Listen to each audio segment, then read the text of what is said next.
जय श्री माता जी। ध्यान सत्र में आप सभी का स्वागत है। चित्त को सहस्त्रार पर रखते हुए हम बंधन लेंगे।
तीन महामंत्र एवं श्री गणेश मंत्र।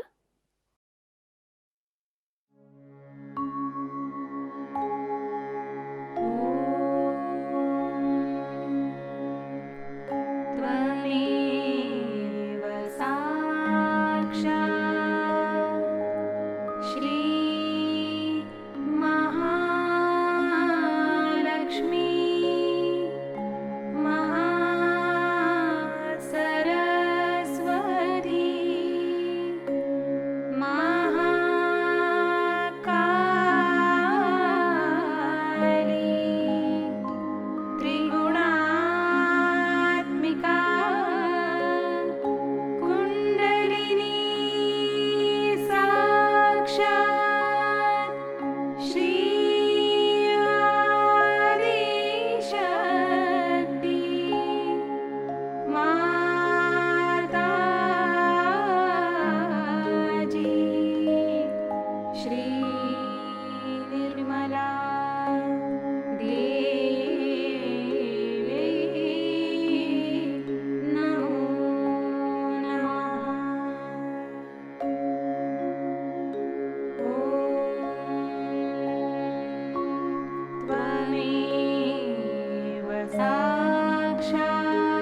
धीरे से चित्त को सहस्त्रार पर ले जाएंगे।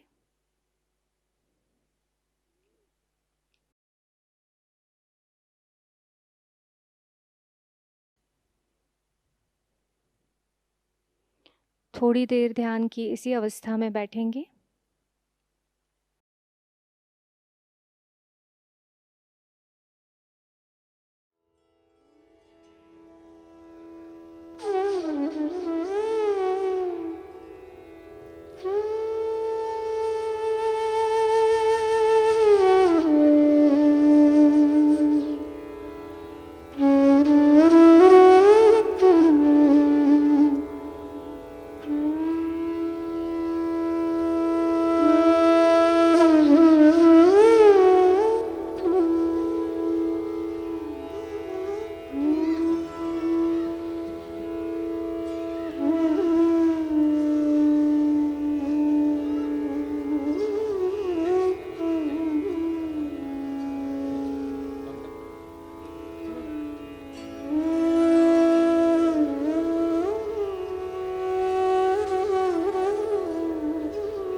ध्यान की इसी अवस्था में श्री माता जी की अमृतवाणी ग्रहण करेंगे।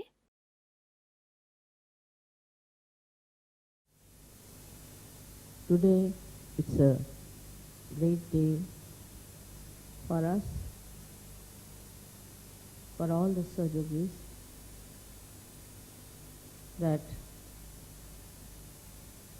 on this day, I would say we are late by 1 day or 2 days.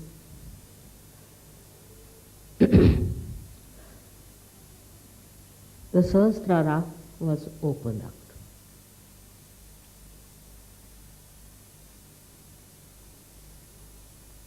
It was just a miracle, I should say, because I didn't think that I am at a point where it could be done.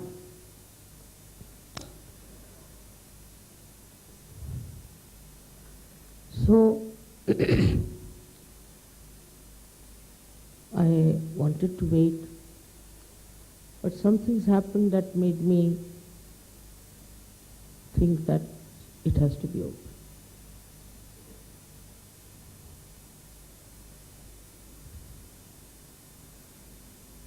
It was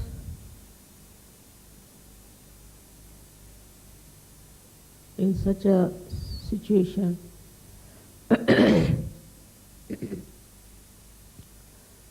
that I felt if I delay it anymore now, it may help these false gurus to spread their nonsense all over.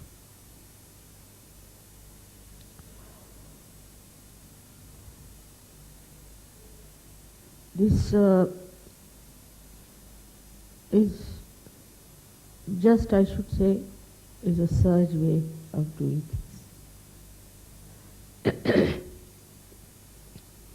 Now 25 years have passed. you all have gathered during this time.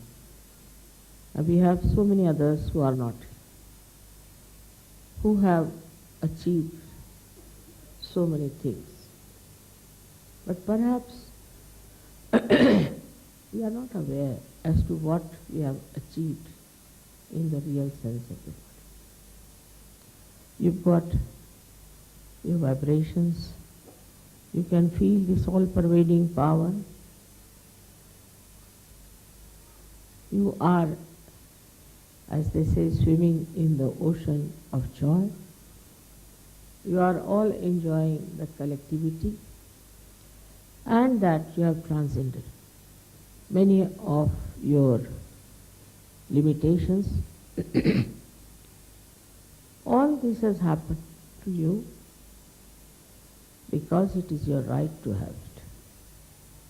I don't take any credit for it. Only thing, all the time I've been pointing it out to you, one thing, that now you have entered into the kingdom of God and enjoy yourself. We have to see around ourselves. The whole nature enjoys itself, doesn't bother about anything. They haven't got realization. They haven't felt the Param Chaitanya. But how is it they know that we have to enjoy? The flowers that come out for a short time and fade out. But as long as they live, they are very happy. They don't think of their past or of their future, but they enjoy the present. And in the present they enjoy what? Is that they are fragrant and giving fragrance to others. They are beautiful and they are soothing others. The whole nature is like that. If you look at the birds or anything that we call as natural, is all sort of in a meditative mood. All these hills and big mountains, they look as if they are witness to whatever has been happening. Now, we have to really first look back what we have achieved. That is important, because if you are climbing up on a hill, if you look back, you get a shock and you may fall down. So normally people say never look back.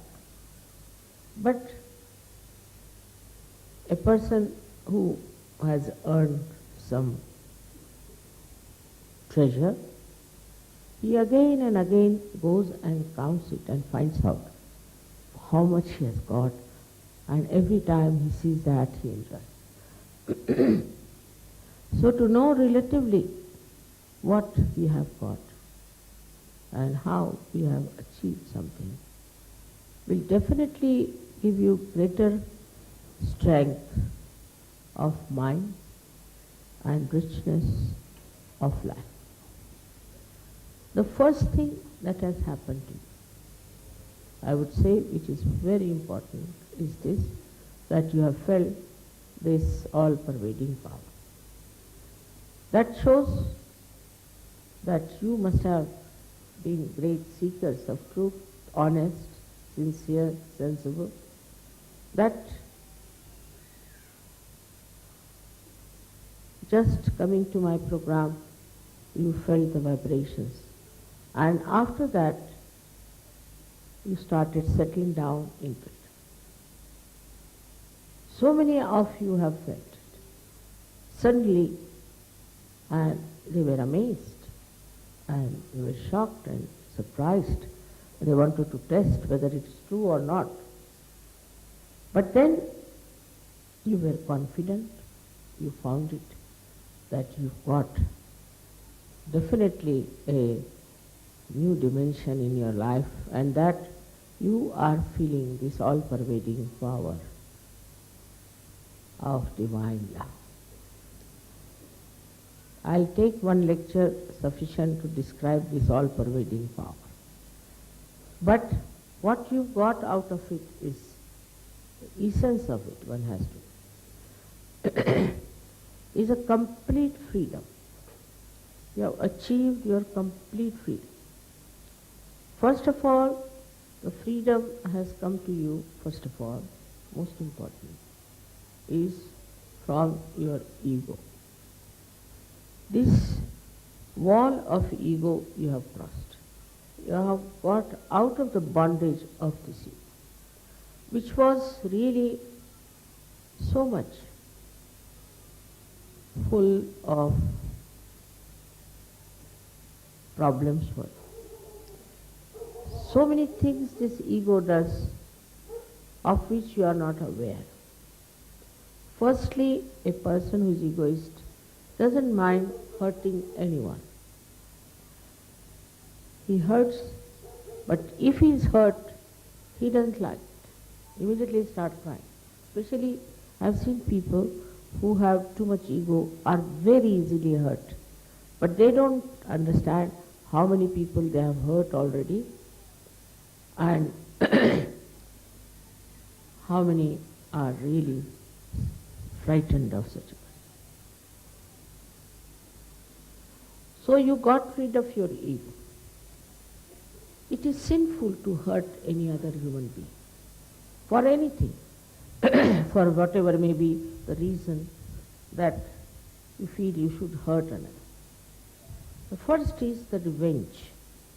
The idea of revenge is there, that I must take a revenge on the person who has hurt me or has done some wrong to me or something of that kind. This idea of revenge comes when you react. Some react very violently. I've seen people murdering each other in the name of revenge, killing their own kith and kin, killing their fellow men, their countrymen, all over the world is some sort of a stupid idea of revenge. But if you go to the subtle side of revenge, what is it? What revenge have you taken? Supposing there is somebody who has troubled you, you are angry with that person, and you have killed that person, so you have actually saved him. He won't have to suffer from guilty conscience, he won't have to do anything, it's just finished. What is the revenge is? The revenge should be only by which a person gets out of his idea of killing others. Like a sword never fights a sword, it fights the shield. In the same way, the revenge that we think we can take on another person is not a revenge. Because any action you take in the name of revenge comes back to you and hurts you much more.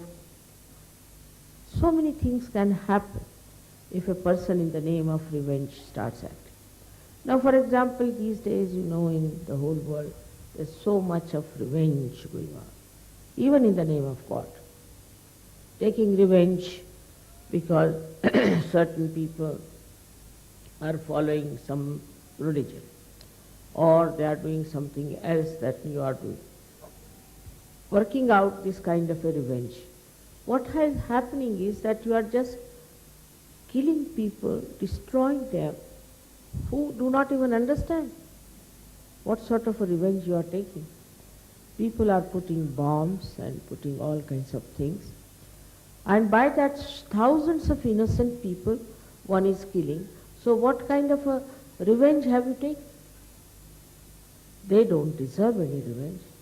So this revenge, when it explodes, can destroy so many innocent people, and it will definitely react on you. You cannot get away with it.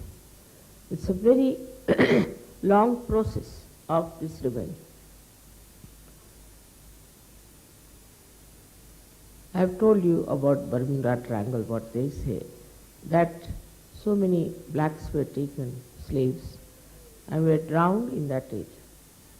So their spirits, they are saying, are haunting on the people who are passing by, mostly the whites, and they just drowned.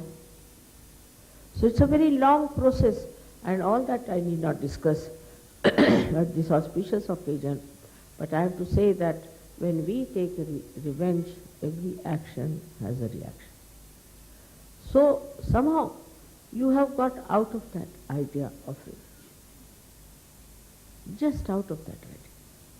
There's another thing, that if you don't take revenge and leave it to God, it acts.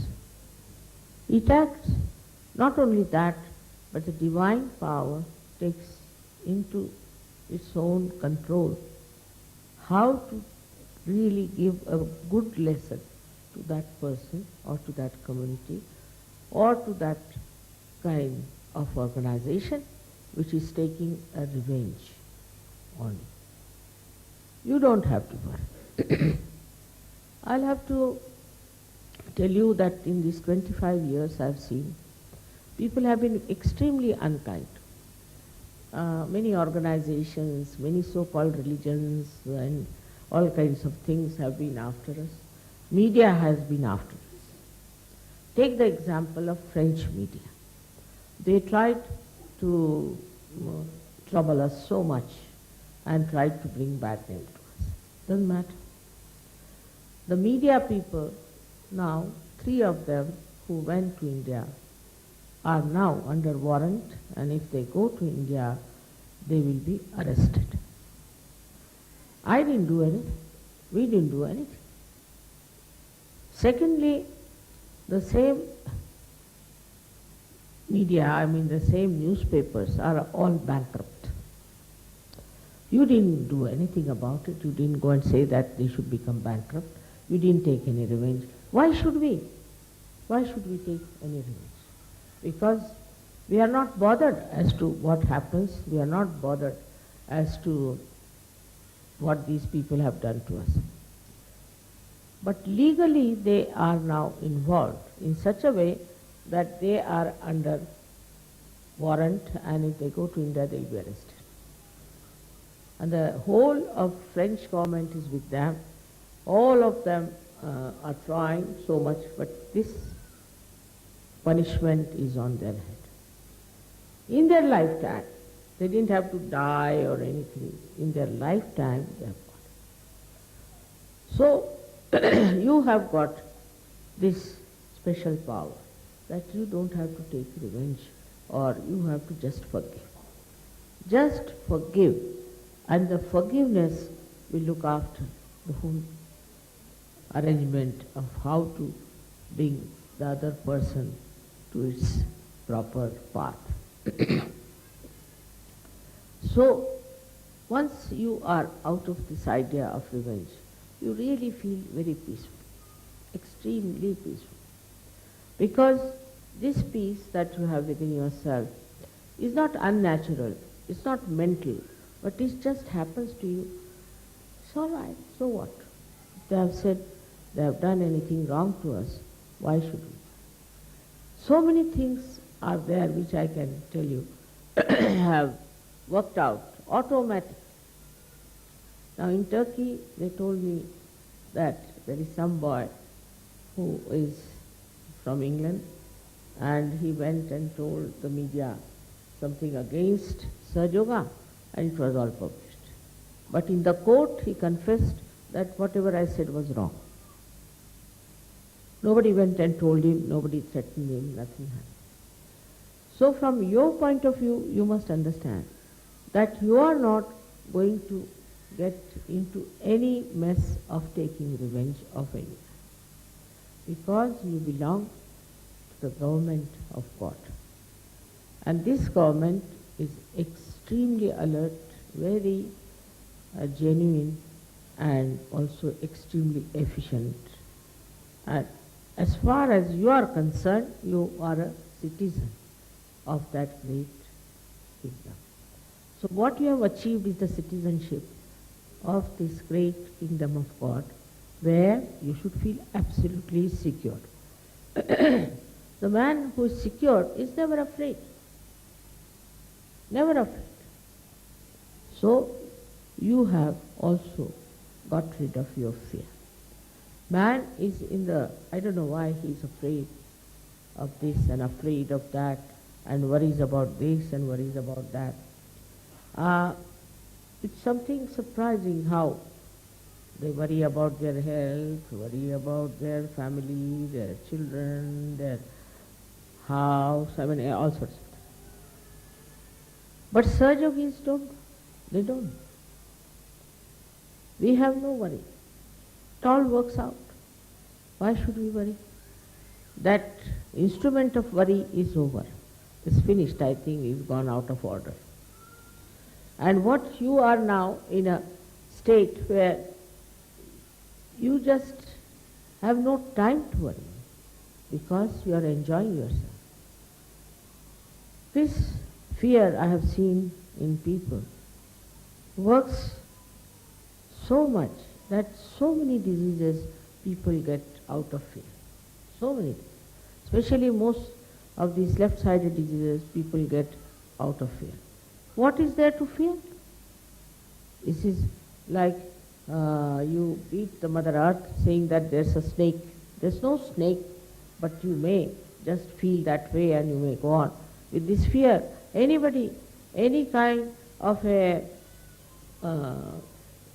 idea about a phantom or someone or some sort of a big devil standing somewhere, it is all nonsense. For you, it doesn't exist. Say in the darkness you are walking, so you see forms and things, and some people say, I saw one on a tree, some sort of a form. It doesn't exist actually, it doesn't exist. But this fear in man makes him think like that. He's afraid of this and afraid of that, and then as a result he loses his freedom. He becomes slave. Slave to so many people. He's afraid of that such and such man will harm me, such and such man will trouble me. And the whole concept of fear has ruined our family lives. For example, a wife is dominating, husband is dominating. There's nothing to fear. Nothing to fear. By fear only you play into their hands. So supposing the wife is dominating, just make fun out of it. If you cannot make the fun in the presence of, say, your wife or your husband, better make it outside, thinking, oh, look at that.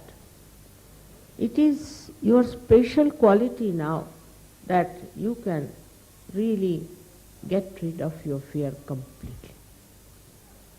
What is there to be afraid of wife or afraid of husband? What can he do to you?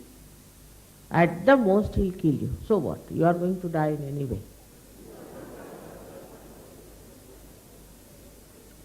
So the fear of death is another nonsense people have. First time when I started my work, everywhere, they asked me, what about death? I said, but just now you are living, why are you asking what about death? So many people ask me question, what about our death? But why do you want to know about it? I'll tell you what about today, just now. So this is another mad idea that we should know about our death, what's going to happen, and whatever happens. Once you are dead, you are finished. You don't have to do anything after that. So what's the use of knowing when you will die, what will happen to you? Whatever has to happen will happen. We never ask that when I sleep, what will happen to me, do we? And this is a permanent sleep, and we worry so much about it that we should know what will happen after that. One has to die at the time whenever it has to die, because whatever is born has to be dead. But you do know that you have got eternal life. You can never die. Death is not this body disappearing. Death is where you are absolutely without any control of your soul live. Once You are a realized soul, you have all the control, all the powers to take your soul wherever you feel like. To be born if you like, if you don't want, you will not be born. To be born with the people, in the families, in the communities, wherever you like. There are many great souls I know that have taken birth daringly into societies which are very much, I should say, deteriorating and are in danger of getting destroyed because of stupidity they do. So this happening, that we are afraid of death, is absolutely absurd for such of us. What is there to think even about your death? There is nothing like death for you, because you have got eternal life. It's not that you continue with the same body. You may go on changing your dress, but you are living, you are aware, and you know, even if this body is not there, you will be there all the time, available for Sahaja Yoga, for anything that is to be done in the name of reality. So you must know your position as eternal being. What is your work? What is your ideal? What you have to do? So one has to get rid of this idea of death, because death doesn't exist for you. It's finished. Moreover, all such people who are afraid of their death go on having insurances, this, that, all headaches, you see, and ultimately what happens? All these worldly things, you leave here and you depart. There is, I don't think anybody could carry even a little dust with that soul which is departed. But in your case, when you people are no more on this earth, so-called, then you don't carry all these material things, because you have already given up. You have no interest in them. You are not materialistic. So your spirit is free, and when you die, what happens to you is a very simple thing, that you feel very liberated, absolutely. And then you feel your freedom completely, and you can decide what you want to do. It's all under your own guidance, your own desire. Everything works out. You don't feel that you have come out of your body. And this is what should tell you that there should be no fear of death, but on the contrary, should be welcomed. Because you will feel much more liberated, much more at ease. You don't have other problems that you have to in any case carry on in this world. So because of this body, now see, I have to take some medicines, I have to take vitamins, I don't have to take anything. Don't need it. This body is finished is a very good idea. It's so troublesome it is, you see. All the time, despite the fact you may say that, oh, I don't care for this body and all that, but this body won't leave you. This is the most sticky thing we have, is our body.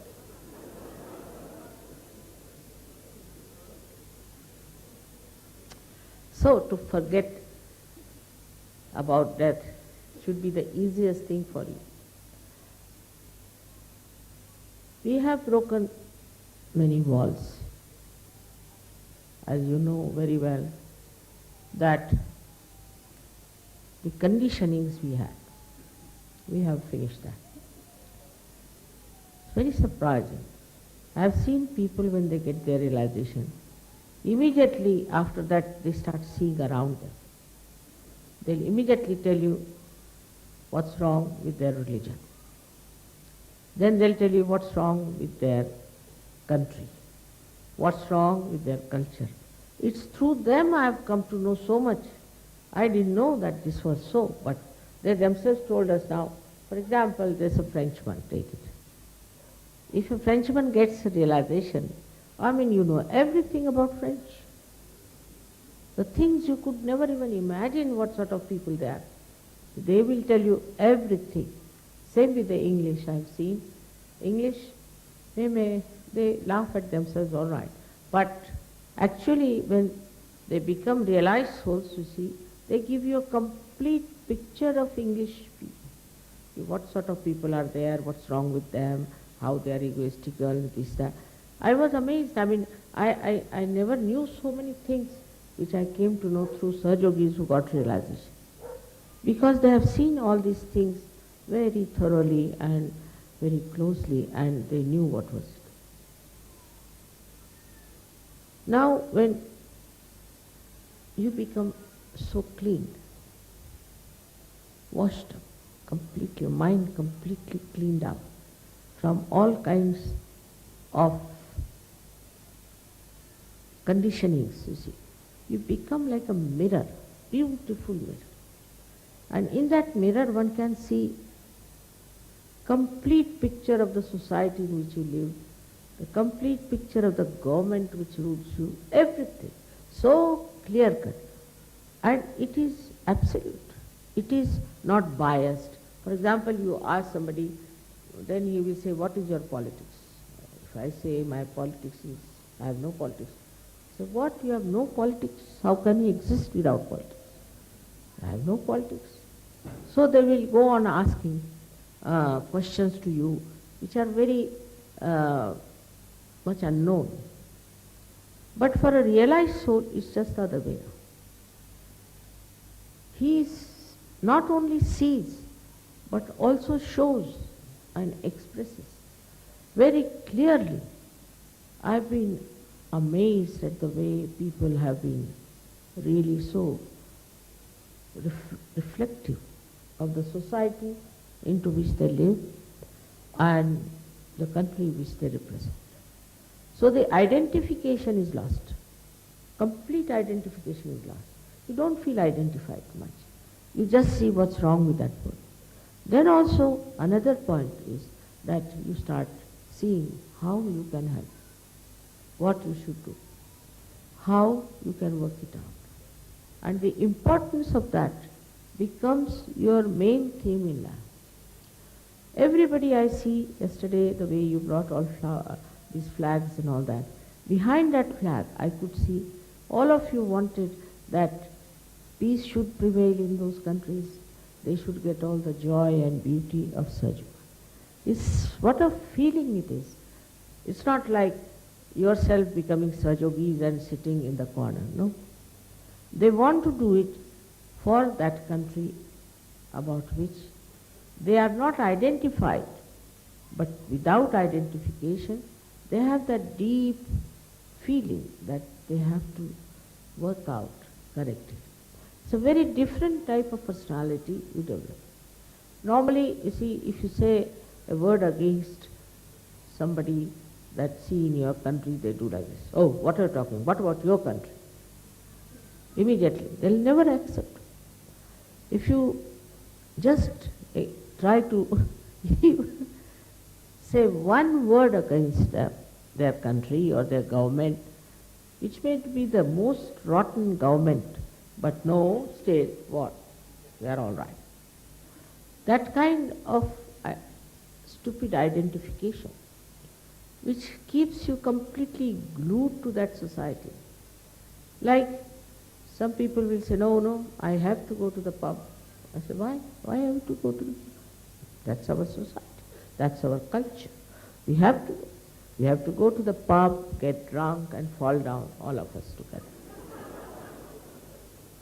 That's the sort of thing we are. We can't help it. You see, this is what it is. You tell anybody that why do you do this like this? What is the need to do? No, because I have to live in this society. After all, I belong to this society and I just can't do what I like. But when you get your realization, you can do what you like. You can do what you like because you only like that is righteous, that is good, that is constructive, that is helpful. So you can do whatever you like. After realization, there is no restriction for it. All these restriction of don't, these really enslave you. I think it very much enslaves you. But after realization, you are such a free bird that nothing can enslave. For example, there are many preachers who preach you shouldn't drink, you should not smoke, you should take drugs, you should do this, you should do that.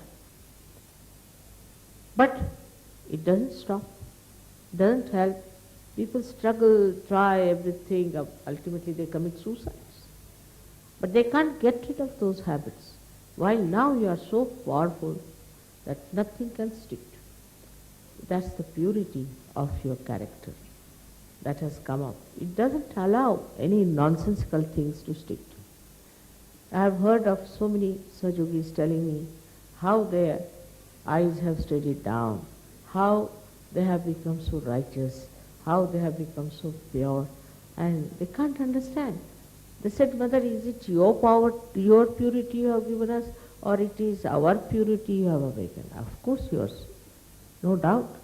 All these things you have and you become aware of it. And thus you get absolutely misidentified, I should say, with all these nonsensical things, and you don't like it. You just don't like it, and you go on criticizing. I have been to all these countries also before, and I have met people who are very much identified, and diplomatically I was not supposed to say anything whatsoever that would make them feel that they are doing something wrong. But after Sahaja Yoga, the same people are telling us and making fun of the whole thing. For example, I have heard some Sahajogis talking to each other. He says, you see, in my country, this is so stupid thing going on. Another one said, nobody can beat mine. It's much worse. It's a very common competition among Sahajogis going on.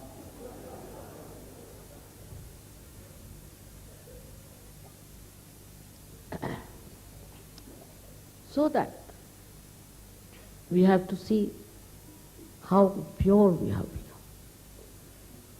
And in this purity, anything that is dirty, murky, anything that will spoil this purity, we don't like it. We don't like it. We are washed, cleaned from inside, and we won't want to take anything like that within us anymore.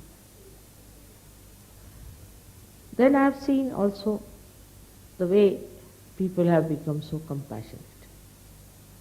It's very surprising how they have become compassionate to each other. For example, there were two Sahajogis.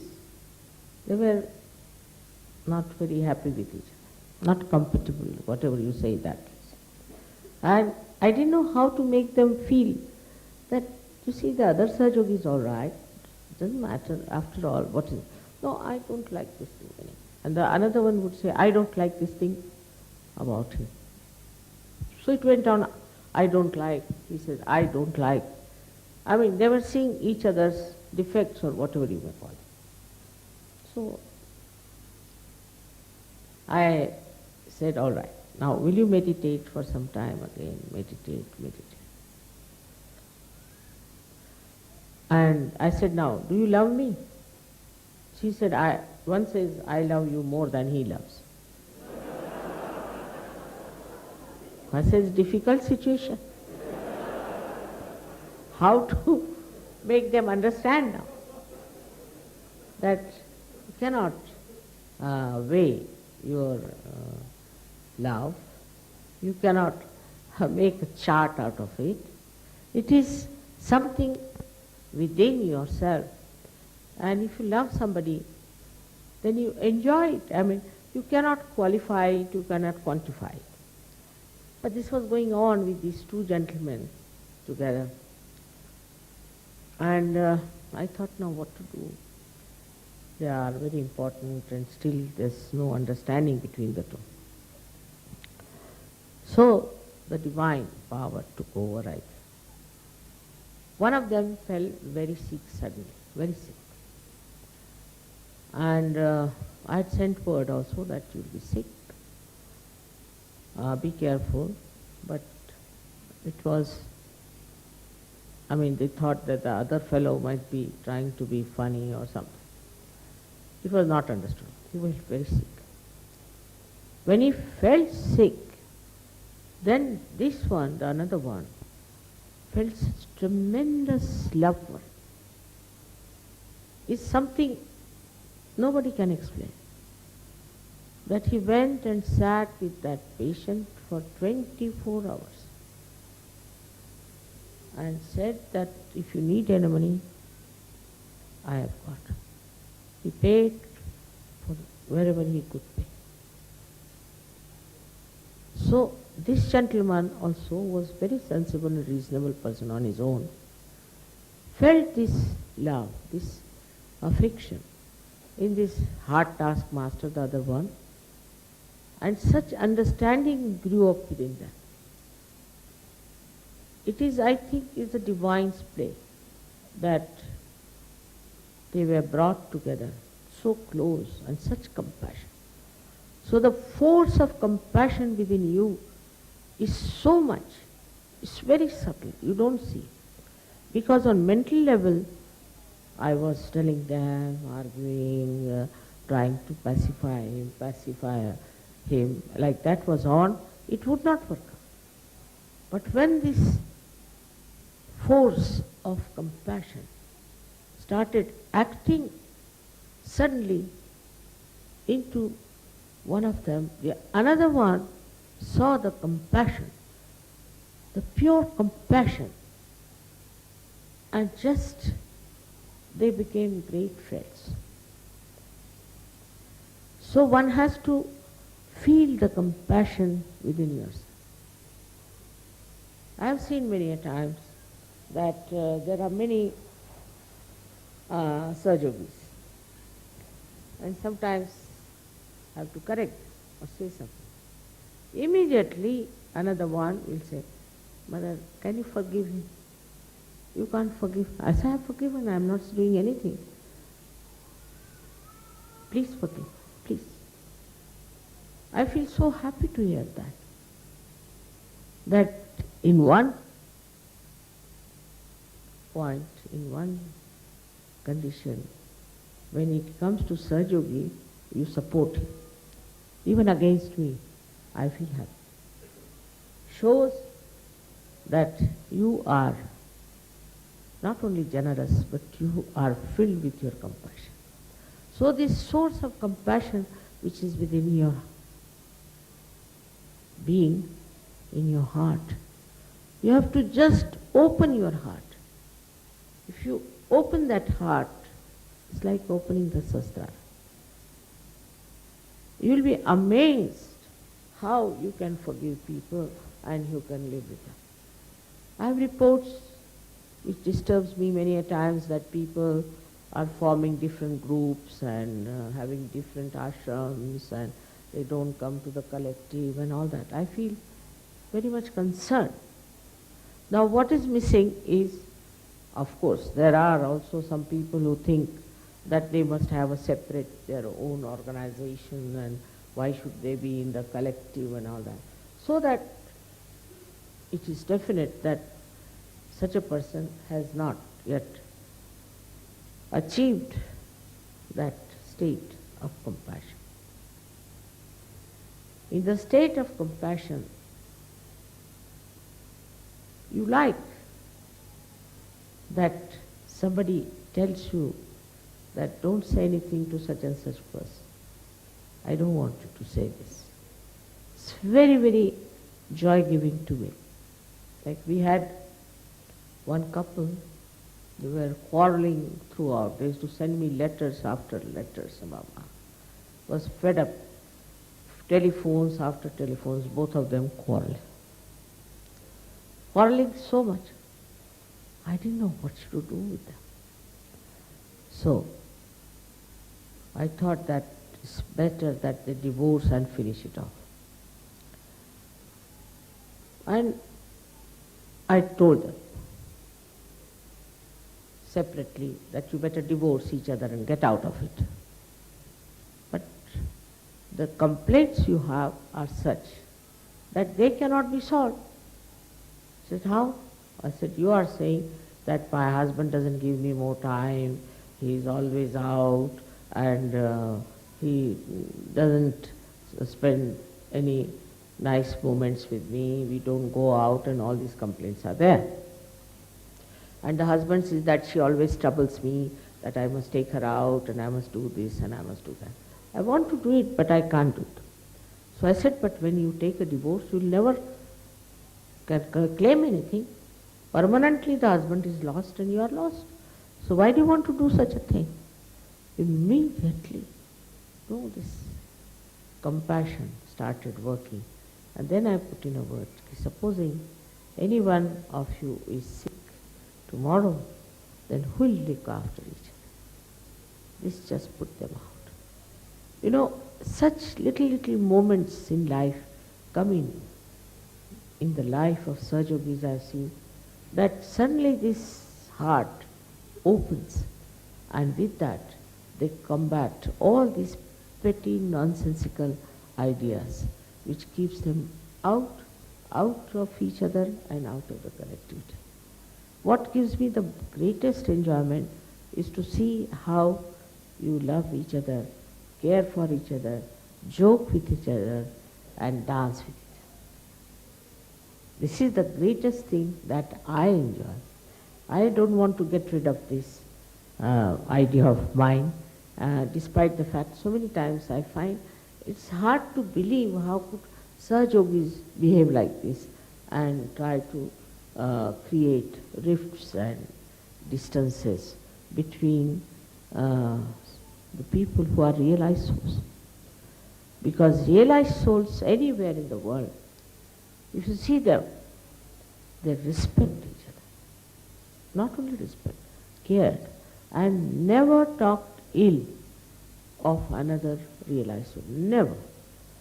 I don't know if you have known about the private lives of these saints, but in India, as we have had so many of them, when you see them, how they have behaved towards each other, the way they have looked after each other, it's so beautiful, it's so noble, as if they care for the other Sahajogi or yogi or a realized soul than for themselves. And the whole thing makes you feel like in a new world of new people who care for the feelings of others and not what they want to say or what they want to have or there's something special. Also, in Sahajoga, you have lost your speciality. Some of them think they are very special.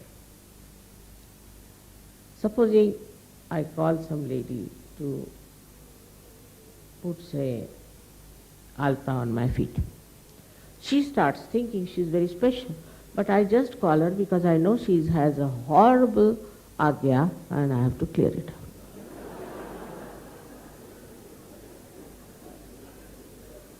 And when somebody told me, Mother, she thinks something very special, I said, really? What makes her think like that? Because you call her to put some alta on your feet. I said, I just call her that she has such a horrid, ugly agya that she will trouble everyone. So I want to clear it. So, either I should have told her that you are a very egoistical, horrible, and all the words that are possible. Otherwise she won't understand. It's so surprising. There is one lady who was really very nasty to her in-laws and everybody in India, and she came to see me. I called her. I actually scolded her. I said, what business you had to behave like this here? Your father, who was such a racist, you never said a word against him.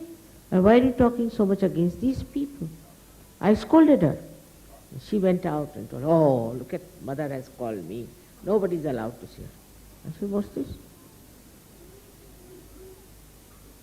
It's a very funny situation with people, I sometimes feel, the way they think they are something special and they should make themselves special. It is becoming really difficult. Now, just to show my love, to appreciate something people have done, and if you give some present to that person, or you show concern about that person because he's done some good work or something, he starts thinking he's something special. I mean, it's an impossible situation. Because I expect that if I have done anything good to that person, or in any way suggested my concern about a person, that person has to become a very good Sahajogi, in the sense the most humble and honest and loving person. Otherwise, it has no meaning. No use being good to anyone if that means that person jumps into hell. So this one is also another idea of speciality.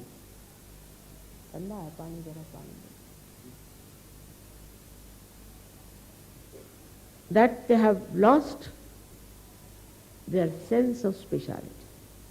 When a drop becomes the ocean, it has become the ocean, but it's not the drop anymore. If anybody thinks I am a special person, then know that you are no more an ocean. You are still the drop.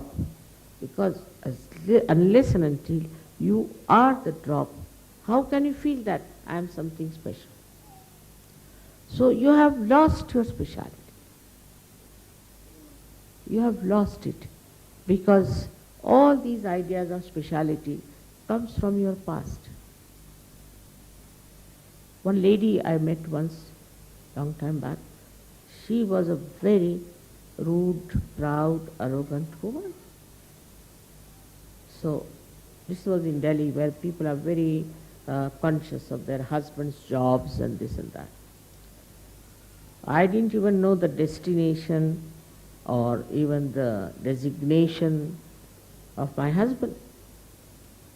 So she was very rude. I said, what's the matter with you? Why are you so rude? What's the problem? She said, you don't know? I am the wife of such and such. You're the wife or the husband? I am the wife of such and such.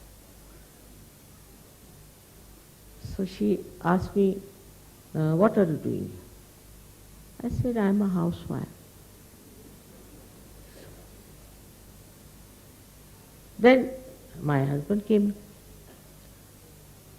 She said, do you know him? I said, yes, I know. Why?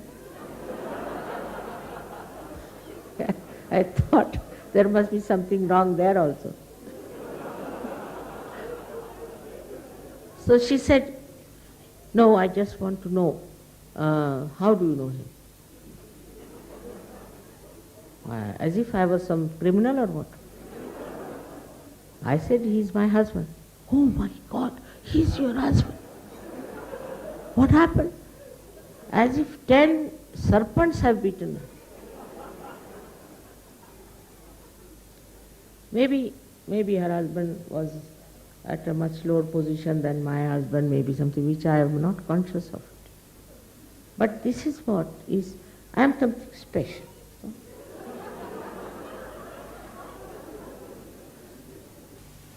Hence, no system needed. For all these systems and norms are too much in the West, and you should really try to curb them down. As a result, they had anti-culture and all that nonsense, another kind of stupidity, where they were building up another kind of a system. See, when they said, we are hippies now, all right. So they must have hair, never washed, never cleaned, it lies in their heads, and must be all like You can say the Shankara style. So all of them have to have that. Again, system. There's no variety. One hippie means another the same. You cannot make them out one from another. If somebody puts a ring here, everybody will put. If he puts a ring here, everybody will. Without any brains, without any understanding, and they talk of individuality, personality. Where is the individuality? There's no individuality. Because you take to anything that your gang, you can call, or you can call the crowds, that take it. Very fashionable. In India, if you say it is very fashionable, means it is very expensive and very beautiful, and I mean it's a very elite word. But when I say this is very fashionable, means everybody likes it. It could be punky thing or anything. It's fashionable, finished. It's the fashion. Means you do not have your own idea, your own personality, your own individuality. In Sahaja Yoga, you are not bound to any fashion. No fashion. If like, wear this, wear that, whatever you like. You're free to do what you like. You can wear whatever you like. But you, as I said again, that you will govern yourself. You will be your own guru, you will be your own master, and you will do whatever is good, whatever is decent, whatever the deities will like. You will just do it that way because now you are a surgeon.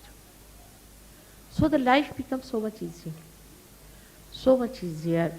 You don't worry about things which are not there, and you are not also worried about the things which are there. Because you think, now, you see something, all right, I have got this nice now, I must keep this one for somebody. I must give it to some.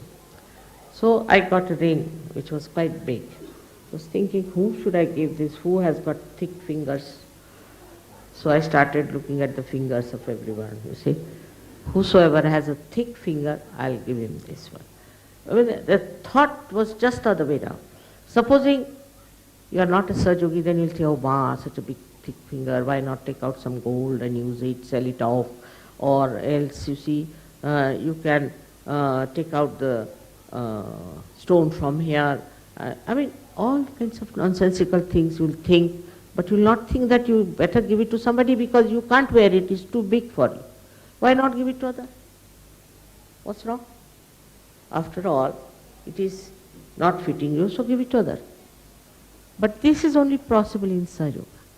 I have seen people, very kind, very, very kind people, who have been very sweet to each other.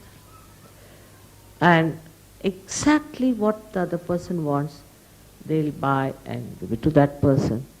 Or may say, oh no, I have one, I'll give it to you. They do it like that. All the time thinking about others. What should I give? What should I do?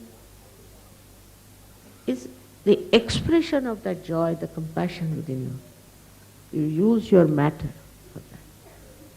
All the time. All the time. Like somebody's housework girl in Canada. So she writes to me, thank God my house is cleaned out now, I didn't know what to do with it, with the junk. So you see, this kind of an attitude comes in, that if you have to give to someone, then give it to someone who is a Sahaja to express your love. But normally people will do whatever is the junk in the house, you see, whatever is rotten, finished, that they will give as a present. But when you are a Sahaja, you want to give something really very special. Because the whole being has become so beautiful. Just like a flower, which wants to give fragrance to others all the time. The fragrance of your compassion and love, affection and security.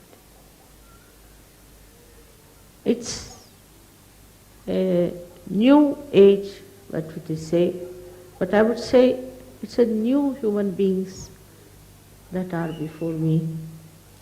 And all this newness has so many beautiful facets that they really sparkle like diamonds, no doubt. My only blessings to you is that you grow in it and grow in it and become greater and greater people. Never thinking that you are greater than others. Never thinking that you are special than others. This will definitely soothe you down completely. Somebody might have hurt you somewhere. Doesn't matter. Somebody must have scolded you. Doesn't matter. What is your capacity is to love another person and to be affectionate and kind. I am really amazed how these 25 years have passed with all kinds of stupid problems and nice things and such a mixture. And all those things have never disturbed me. I was never disturbed. I used to act sometimes that I'm angry, or sometimes I used to say things which I should not have normally said because it was needed to be said. But on the whole, like sitting in a very big ship, you can say, we all are elevated into the realm of divine love. And this is what one has to enjoy. One person, if he has that love and compassion and that pure love, then that person can emit it to others. And the report of this compassion is extremely beautiful, which cannot be described in words. Like yesterday I couldn't speak. In what words I could put my feelings? I thought there are no words yet created on this earth to express my deep feeling that how you people have taken Saj Yoga so well and have understood it. May God bless you. थोड़ी देर ध्यान की इसी अवस्था में निःशब्द ध्यान में बैठेंगे।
जय श्री माता जी। दोनों हाथ जोड़कर चित्त को सहस्त्रार पर रखकर श्री माता जी से प्रार्थना करेंगे। श्री माता जी, आज आपने हमें सामूहिक ध्यान का आनंद दिया, निर्विचारिता प्रदान की, हमें चैतन्य की अनुभूति दी। इसके लिए हम आपके ऋणी हैं। आज का यह ध्यान हम आपके चरणों पर समर्पित करते हैं। श्री माता जी, सत्य की खोज करने वाले सभी साधकों को उनका आत्म साक्षात्कार प्राप्त हो। सारे सहजी भाई बहनों को माध्यम स्वरूप कार्य करने की अनुमति प्राप्त करें, अनुमति प्रदान कीजिए।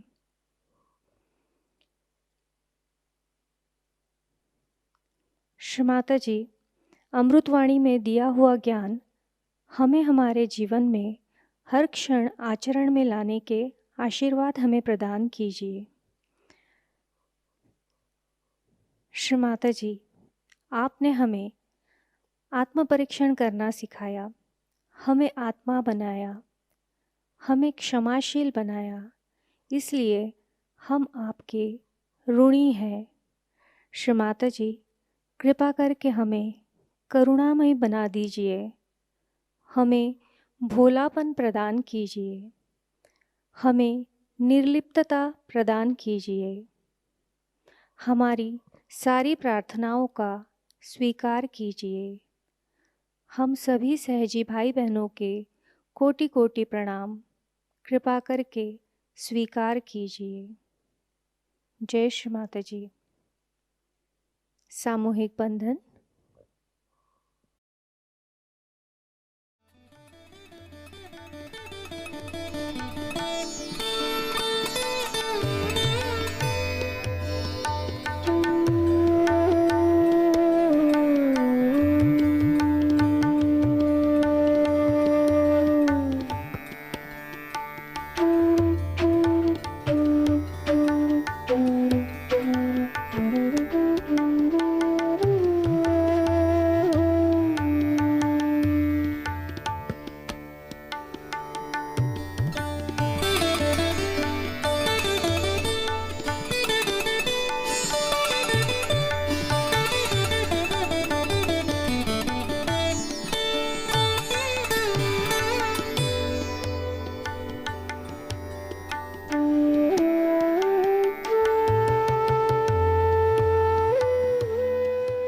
जय श्री माता जी।